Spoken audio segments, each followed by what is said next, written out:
Աչք մի ունեցիր ոչ քո մերձավորի տան, ոչ նրա ագարակի,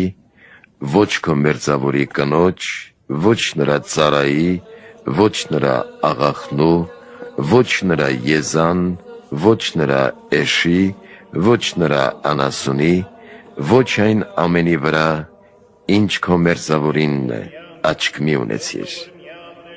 Նախորդ պատվիրաններով Աստված արգելում էր մարդուն որևէ կերպ մեղանչել և վնասել, վիրավորել մերձավորին, իսկ այս 10-րդ պատվիրանով զգուշացնում և արգելում է նույնիսկ մտքով մեղանչել և ցանկանալ այն, ինչ ուրիշինն է, լինի դա ագարակ, տուն, կին, ծառա կամ որևէ այլ բան, որի պատճառով կարող են մեծ և ծանր հանցագործություններ ծնվել։ Եվ այս մասին է ասում Քրիստոս ավետարանում. ներսից մարդկանց սրտից են ելնում չար խորհուրդները, շնություն, պոռնկություն, գողություն, սպանություն, ագահություն, չարություն, նենգություն, գիջություն, չար նախանձ, հայոյանք, ամբարտավանություն, անզգամություն։ Այս բոլոր չարիքները ներսից են ելնում և պղծում մարդուն։ Ցանկությունը մեղքերի սկզբնապատճառն ու գլուխն է, և անհրաժեշտ է հենց սկզբից վերացնել այն, չթողնել, որ աճի և զարգանա, այլապես ավելի դժվար կլինի նրա դեմ պայքարելը։ Որպեսզի հեռու մնանք այս մեղքից, պետք է աշխատենք մեր կյանքում և կենցաղում լինել համեստ, առաքինի, ազնիվ, անշահախնդիր, ողորմած, առատաձեռն, խոնարհ և զուսպ։ Այս առաքինություններով մենք կարող ենք ազատվել ցանկությունից ու նրանից ծագող բոլոր չար մեղքերից,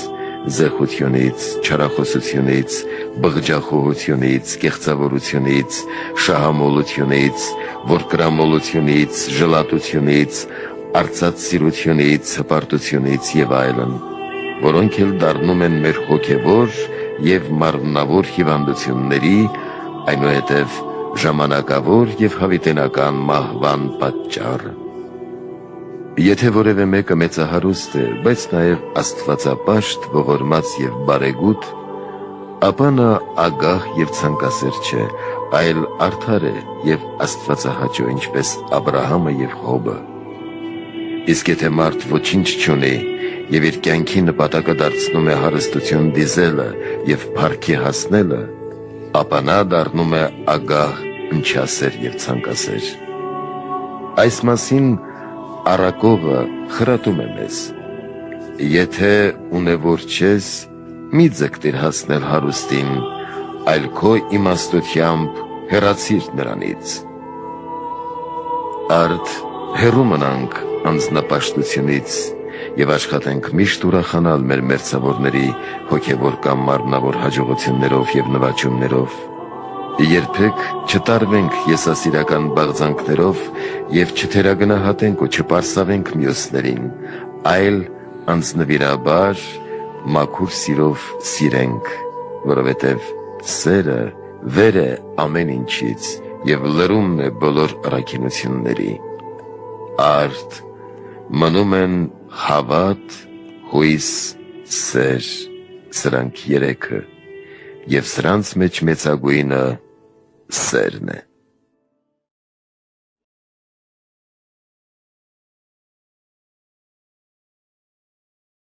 Մարմնի ճրագն աչքն է։ Եթե քո աչքը մաքուր է, քո ամբողջ մարմինը լուսավոր կլինի, իսկ եթե քո աչքը չար է, քո ամբողջ մարմինը խավար կլինի։ Արդ, եթե քո մեջ եղած լույսը խավար է, ապա որքան առավել կլինի խավարը։